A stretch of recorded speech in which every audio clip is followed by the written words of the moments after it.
Hey, what's up guys, aarava here, and welcome back to the episode of my F1 2021 My Team Career Mode, episode number 6 today for the French Grand Prix in Season 1. If you guys did miss the previous one at the Canadian GP, then be sure to go check that one out before you see this one. A titanic scrap with a two-time world champion Fernando Alonso in the Alpine there, and it was a pretty decent race, I think. Some improvements made, clearly. Maybe the circuit suiting the car a little bit more. France, it's a tricky one. It's kind of, flat, and, maybe might suit our car a bit, but historically, ever since it came onto the F1 calendar and onto the F1 game, the AI are very good around here, and I personally am just not that great around Paul Ricard, so I don't know how this is going to go, but with some upgrades coming for this race, I think, we may be in a slight chance and opportunity, and there's also some rain in the air for this race weekend, so that's always a bit of a leveler, so we're going to see. But speaking about upgrades, we're actually going to go ahead and purchase, well, I purchased a rear downforce upgrade, and I did have enough R&D points to afford a front downforce upgrade in time for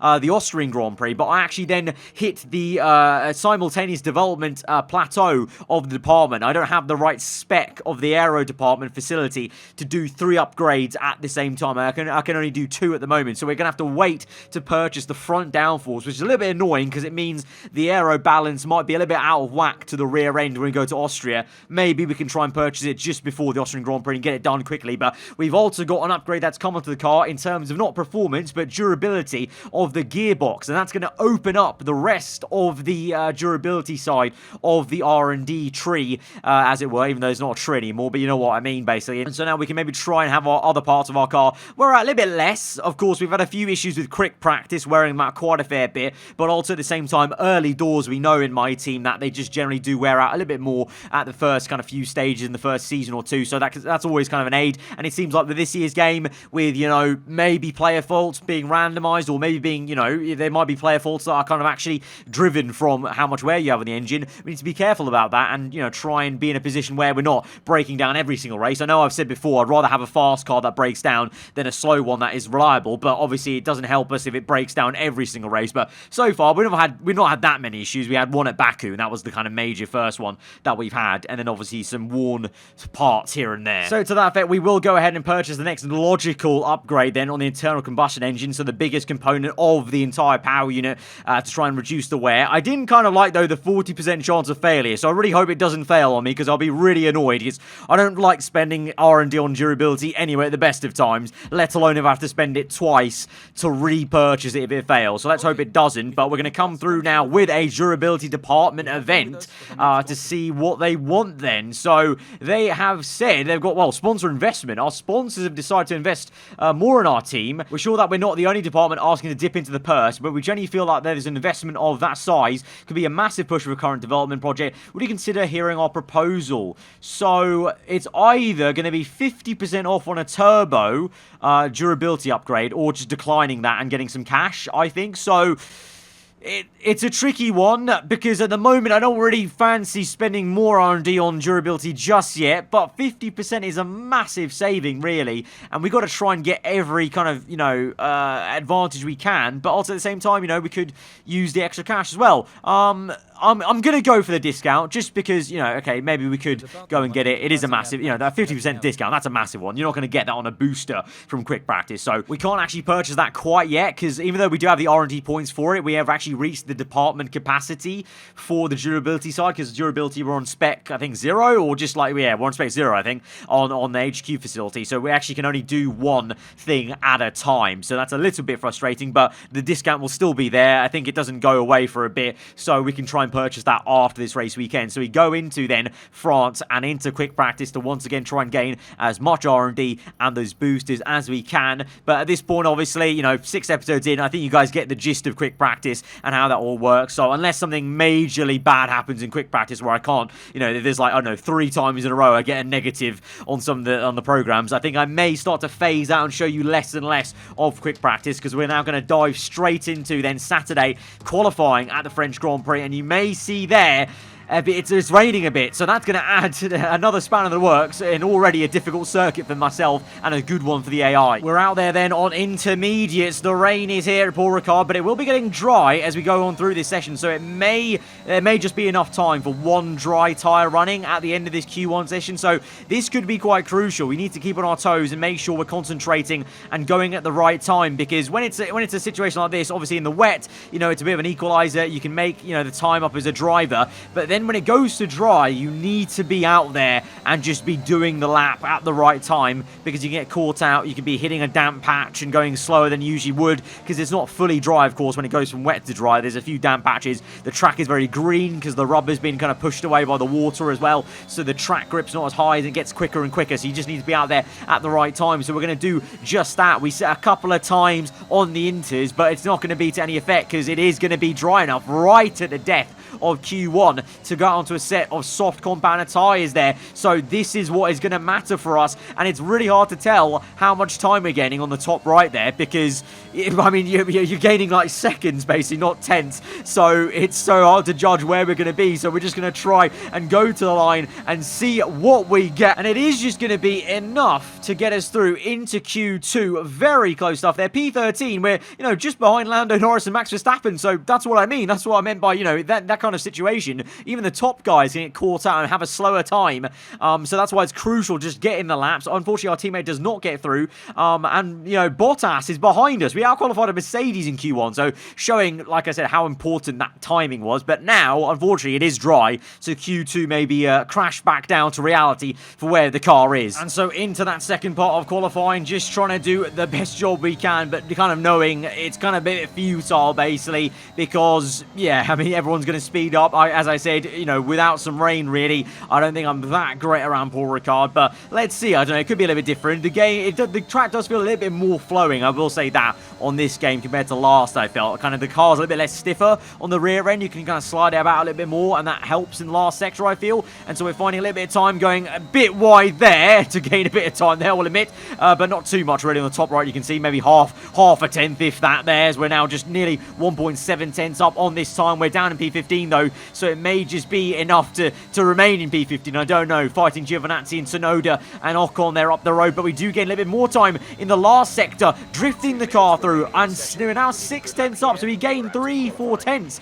in the last sector alone. We're going to lose some though in the final 2 corners there. Painful to watch the understeer kick in, and not the best racing line I've ever taken around those 2 corners. Across the line, it's going to be just under 4 tenths gain then, I think, and that is enough to, well, maintain ourselves, like I said, in P15. So let's not get too excited, but Ocon does have a good penalty, so we are going to be elevated, and in the end it's not in P15, it's P16, because Giovinazzi outqualified us. So in the end, it's not that great. You can see there's a bit of a time gap there from ourselves to Tsunoda, so there's a bit of time to find over one lap, but the race may be a different story, and there is some rain forecast for the race as well, so that may actually work in our favour, just like it did in Q1. Let's go to the grid for the race. Welcome along then to France, host of the world-famous Tour de France.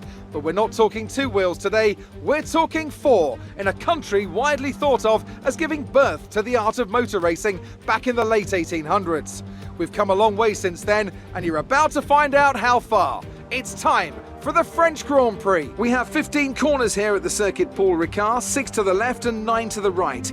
The rain is coming down and making for a slippery racing surface, but luckily there is plenty of runoff available, and hopefully we'll be able to avoid bringing out a safety car during today's Grand Prix. And as always, a man with plenty of racing experience joins me in the commentary box. Today it's Anthony Davidson. Tell me, Ant, you're no stranger to surviving the melee of turn 1, so how do you keep out of trouble when there's so much going on around you? There are 3 main things to worry about there, Crofty: positioning, awareness and discipline.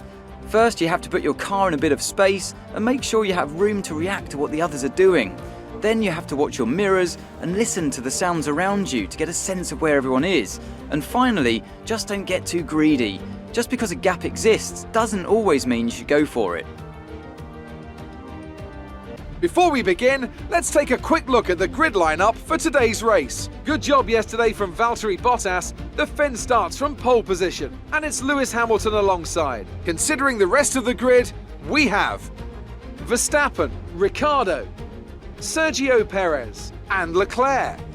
Norris, Sainz, Vettel and Pierre Gasly, Stroll, Fernando Alonso, Yuki Tsunoda and Giovinazzi, the owner-driver, Mick Schumacher, Esteban Ocon, they've taken a grid penalty, and Kimi Raikkonen, Russell, Eilert, Latifi and Nikita Mazepin.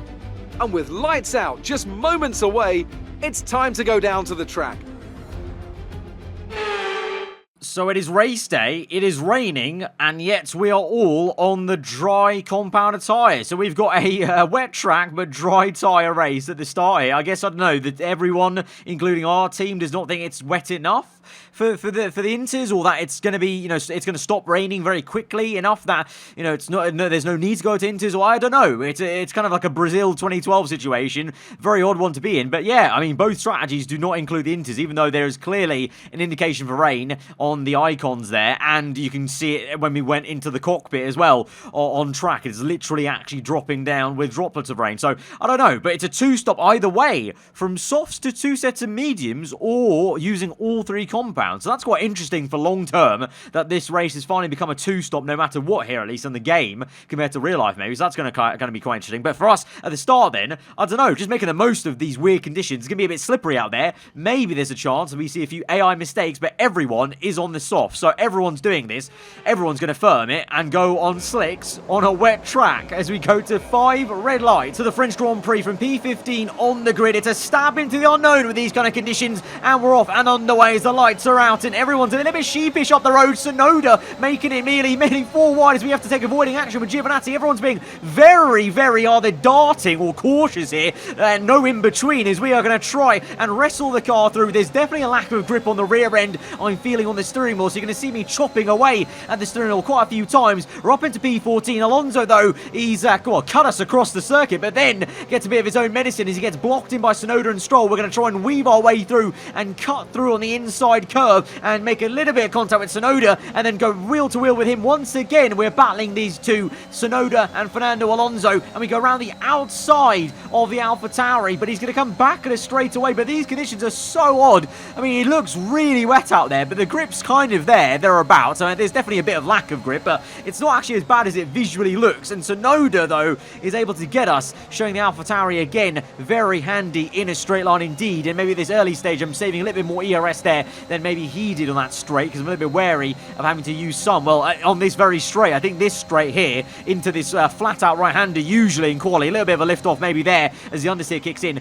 The ERS can be very important there, but at the moment, struggling for some grip, and Alonso showing all his experience. And again, we're having a great tangle with Alonso in the Alpine car. Tries to go around the outside, but we've just defended the position just about to maintain the P13. But we're kind of in the same sort of situation we were in Canada, maybe. But, you know, I feel like with these conditions, there's maybe half a chance we can get some more here as we're keeping up with Tsunoda, and we're all very close. Look at the mini-map. Everyone is bunched up still, and it's lap 3. Usually by now, a couple of those guys would have bolted a bit further ahead, but it's quite close at the top. And actually, I can see it on the mini-map there. I think there's a McLaren in the top 3, you know, so definitely the rain is playing into it. And yeah, it's Hamilton in first. Daniel bloody Ricciardo is in second place in the McLaren. What on earth has happened there? Bottas in third, Verstappen fourth, Perez fifth. So definitely these conditions letting loose a bit and making some weird results at the moment in this first stint. Don't panic just yet, but we've seen a problem at our end. We're looking into it. Oh no, as we go to overtake Tsunoda, we have been given this same exact radio message we got given at Baku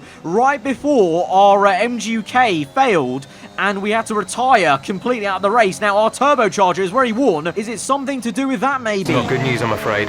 Seems like an engine issue. So we have an engine issue, but the engine is not going pop yet. I don't know what the issue is, but we are feeling a bit slow. And look at the bottom right there. We're in lean mixture. We were in standard, and it's locked. We can't change it, and the engine is so slow. And look, it's grayed out. I can't change it. We're stuck in lean mixture now. So I don't know what the exact issue is on the car, but whatever it is, but it now just means our engine is so slow, because on this year's game, lean mixture to standard, there's a massive leap in actual power output. And so kind of almost like you might see in real life sometimes when there's some kind of niggling issue with the engine, we've just lost power. We can still go on, but we've lost power. And the question is for me that I'm having right now in the cockpit is, Is this just now permanent? Because I don't know, I don't know, Jeff's not giving us an update. So is this permanent? Are we just going to have this lack of power? If so, this may be a very painful Grand Prix, and one that I may just manually retire from if it is permanent, because what's the point of trundling around in the back? I don't know if this issue is anything to do with the worn-out turbocharger. I feel like Jeff would have maybe told us specifically if it was,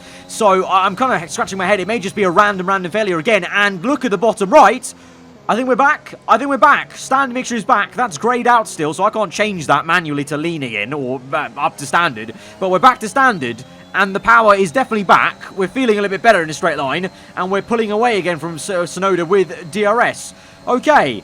Whew, okay, that's a close call. Temporary engine issue and loss of power, but it's been fixed. Our team's fixed it on the fly, and we're now actually going to go for a re-overtake on Fernando Alonso in the wet. It's very close. We've run him out of room completely, Fernando. He's not going to like that in the cockpit. He's going to be one angry Spaniard, but we are just going to twitch the car through and get back up into P11 as it stands right now. But my God, that was a massive scare, and at the moment we still got some racing to do because Alonso and Sonoda are really attacking us. Sonoda on the inside, he overtook Alonso there, and he may go for us. We're understeering a bit and trying to control the car as best we can in these slippery conditions. Yellow flags up the road is Verstappen. Verstappen's slow up the road, and he's parked up the car. Verstappen's having a mare this season, and he's out this session and retirement, and so we're up into P10 at the moment, but it's so early days. It's lap 6, and I actually come in to the pit lane because I thought Verstappen being there, yellow flags, let's risk it. Maybe there's half a chance the safety car comes out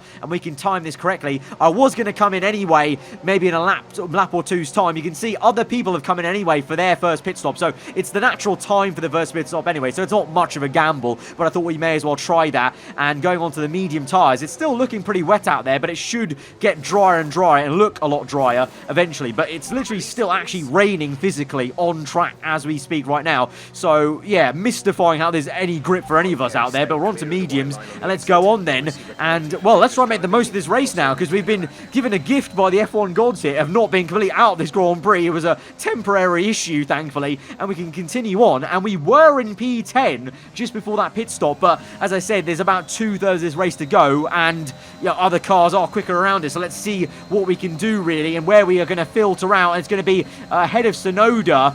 Alonso is behind Sonoda, so we've stayed ahead of those two. We're in P14 though now at the moment, so I think a few drivers have gone a little bit longer then on a first stint on mediums maybe or something. I'm not too sure at the moment, but let's just focus on the battle right now. Lap 8, Sonoda coming at us at a rate of knots, and he powers past us. He's on the soft compound, and we're getting very close, having to take some avoiding action and going opposite lock on the steering wheel to try and make sure we don't make some contact with the front right of Sonoda. And Alonso is there in the background as well, so it's another scrap with these two, and these both of them are on softs. Everyone's on softs actually, so they've all gone very aggressive. I've gone on mediums, and Alonso, look at the dive from him. Hang on a minute, the Alpine car's absolutely done me here. We're going to go around the outside, try and fight him back, but look at this. This is a great scrap again with Fernando Alonso for the second race in a row. Going to try and squeeze him out. Of course, Alonso, he's racing for the team's home race here, Alpine, the French outfit. Bit of contact made. Alonso is going to get past us, and eventually through that left-hander, I have to concede the position because in reality, they're both on softs. I've got no chance of fighting them that much at this stage. If we keep with them, maybe once their tyre wear kicks in, we can try to come back at them. That's exactly what my plan is. So let's just try and stick by them within 1 second and try and keep on the pressure. And by lap 13, well, the sun is out and the tyre wear is definitely going to be a bit higher for those guys. Remember, they went 6 or 7 laps in the first stint. So right about now, they could be coming in for another second pit stop anytime soon. So, and you can clearly see visually, I am now the quicker man. In the mid-corner, I've got the grip, I've got the acceleration. It's just about now trying to find a way past. This is a very tight and twisty circuit, and there may be a bit of flow to it in qualifying, but in the race, it's tricky as we have a little half look on the inside, but narrowly miss the back end of Fernando Alonso. But we have the pace. It's clearly there now. Their tyres are worn out. You can see on the mini-map on the top left, others are coming in for that second pit stop, so these guys will surely come in soon enough, and we're going to make a big dive and a bold one on Alonso. Cut in, brake earlier, go for this switchback move, get better acceleration. Doesn't quite work as well as I wanted it to, but Alonso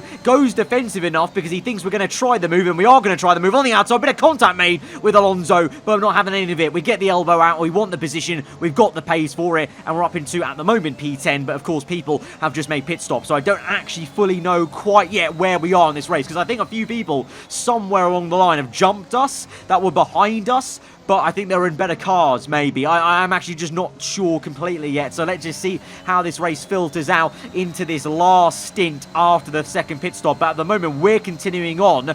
My teammate Ilot is in, and behind us now, as we move on to another lap, lap 16, Ricciardo is right up behind us. He was in P2, remember, Ricciardo, so he was flying pretty damn high. At the moment, up into P5, so I think he's still probably in that podium position then, Rick Bobby, in the papaya orange McLaren. So good stuff for him as we, my God, nearly lose the car completely. I think that's maybe an indication, Arav, it's time to come in for the pit stop. Yep, the tyres are very worn. That front left, 56%, not ideal. Probably could have, in hindsight, come in the lap before and lost a little bit less time there on that in lap, but I want to try and stretch the stint a little bit more just to give us a bit more of an edge, because I thought we got such an advantage on the mediums there on the second stint, hopefully just by having fresher mediums on the second stint versus everyone else's mediums that are worn out. We'll have that advantage again, basically, hopefully, in the second and third sector especially. So 2.6 pit stop, not too bad, but I think with that slower in lap where we are going to come out maybe behind the races we were racing, Tsunoda and Alonso, where are they on the left-hand side? There goes Tsunoda.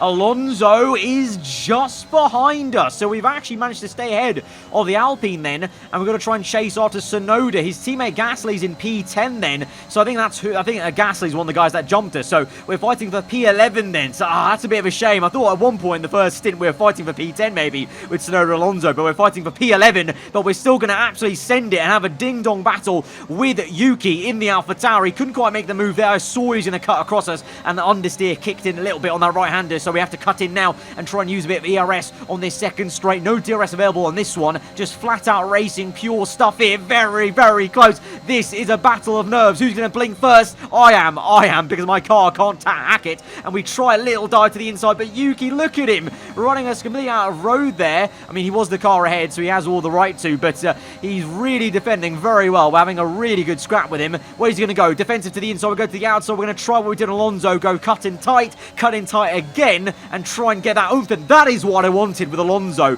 on the previous stint. We didn't quite get it that time, but now with Yuki we have dive down the inside. Yuki's going to give us the room. Yes, he is. We're going to try and soar away the steering wheel, keep the nose in. Oh, bit of contact, and the AlphaTauri slammed the door shut on us. It's hard, but just about fair racing, and this is, this is a massive scrap again, and it's again, unfortunately, just for P11. It's not for any points at the moment, but you never know. The thing is, we're fighting for P11. It just takes one man to retire in the top 10, and then this is a fight for 1 point paying position. So let's keep at it and just keep on racing, as you should do always in every single race, in every single situation, because you just never know. Never say never in Formula 1 is my favourite saying as of late in the F1 game. We get Tsunoda again, and again, Tsunoda may come back at us, this time with Alonso. Look at Alonso go. Those two side by side right behind us, and Yuki is going to size up a move, and look at the dive he's going to make, and he makes contact with us again. He's going very aggressive, Tsunoda is, and to be fair play for him to have the confidence to dive down the inside there, because I left the door open because I was trying to roll the car through. I'm very bad at judging the brake zone in that corner without following a car, and Tsunoda just picked that off, caught me napping, and he's up into P11 once again, and we have to recompose ourselves again to try and overtake him for P11. And also now Alonso's joined the fight because he's well within 1 second DRS there for him, so we may have to fight two people. Oh, Daniel Ricciardo's out the Grand Prix. Ricciardo is ahead of us. That means we could be fighting for P10. This fight could mean a lot more. This could mean 1 championship point maybe. Ricciardo, he was running, I think, in P2 or in a podium position, and that's such a shame for the Australian. He parks it up with a mechanical issue. Oh, engine failure, actually smoking there.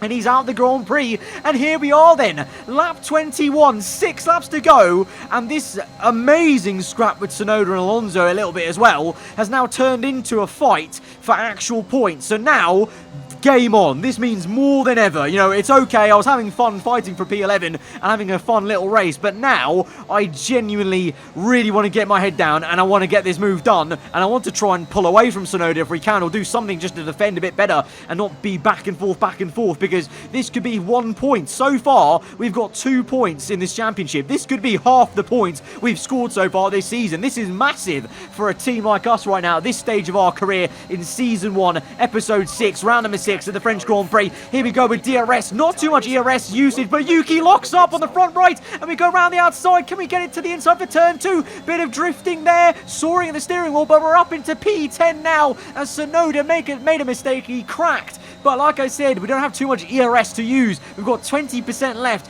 and that means Tsunoda with DRS is coming at us at a rate on the right-hand side. We go defensive, and Tsunoda locks up again. We are just doing enough. You know what? I think Yuki's definitely facing some tyre wear. I think that and the pressure, he's locking up a few times consistently, and actually, as we go on to that 25, he actually loses some more pace, and Raikkonen and Alonso now are attacking him. It's going to be 3 wide. Raikkonen on the left, Alonso on the right. And watch this, Alonso on the right, off circuit a little bit, but look at the dive bomb from Fernando Alonso to make 2 moves in 1. Textbook stuff there, gets Kimi, gets Tsunoda, and now Alonso's got 2 laps to come ruin my party. We've got the gap, 1.4, but that car is quicker than ours, and so he will close up with some clean air there, and eventually, by the last lap of the Grand Prix, he'll be there badgering us. And that very much is the case, of course it is with Fernando Alonso, and like Alonso did to Russell, he in Austria in real life, he may be looking to ruin our first points here at France. Not our first points of the season, but it's 1 point after a long while. Alonso on the inside, we squeeze him. We're going to go around the outside. It's a big dive. It's a bold one and a necessary one to keep the position just about. But we've got some more fighting to do because we need to save some fuel. And so by the time we get to the last sector, I've had to lift and coast a little bit. And Alonso is catching up. And look at the bottom right there, as you saw when we were on board. The fuel is on negative. It's on red. We're on the fine edge of running out of fuel in this race, so we need to also lift off and try and save fuel. But Alonso's round the outside. He's trying to ruin this. He's actually trying to ruin this in the last sector,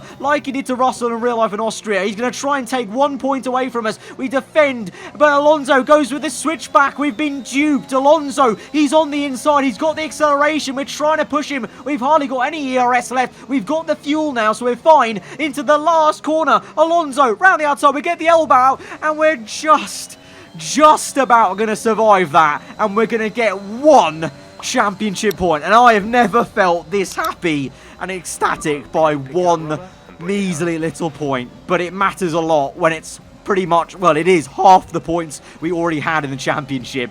1 point. We're making some progress, and we're getting there. We're getting to grips with the game, I think. A great race then, and a fantastic victory here at Paul Ricard. Anthony Davidson, how do you think they were able to set themselves apart today? I think that smart tyre management on track and very smooth driving definitely assisted in their victory today. That combination meant they got the absolute maximum out of their tyres at all times. Mercedes are on top form once again after an excellent race weekend. It's great to see them up on that podium once again. So Lewis Hamilton wins the French Grand Prix, but it's 1 point for us. That's all I care about. We don't care about the podium. We don't. I mean, to be fair, it's actually a madness. There's a double Ferrari podium. How have they done this then? Leclerc second and Sainz third.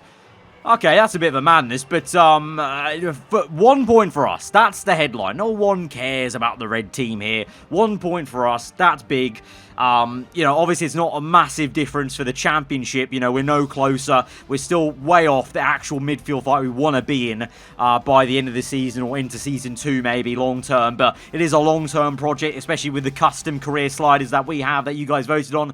It means that it is a long-term project that we're investing in terms of the story and building this team up slowly, and hopefully we can speed up the process a little bit in the next couple of races with results like this, helping the R&D, helping the acclaim. But it was a really fantastic fight out there, again with Tsunoda and Alonso, but this time it was for actual points, and we got it. We got it in the end. So guys, if you enjoyed this episode, then be sure to hit that like button. Let me know what you thought in the comments below. If you're around here, then do subscribe for weekly Formula 1 content. I'll see you guys next time. Goodbye.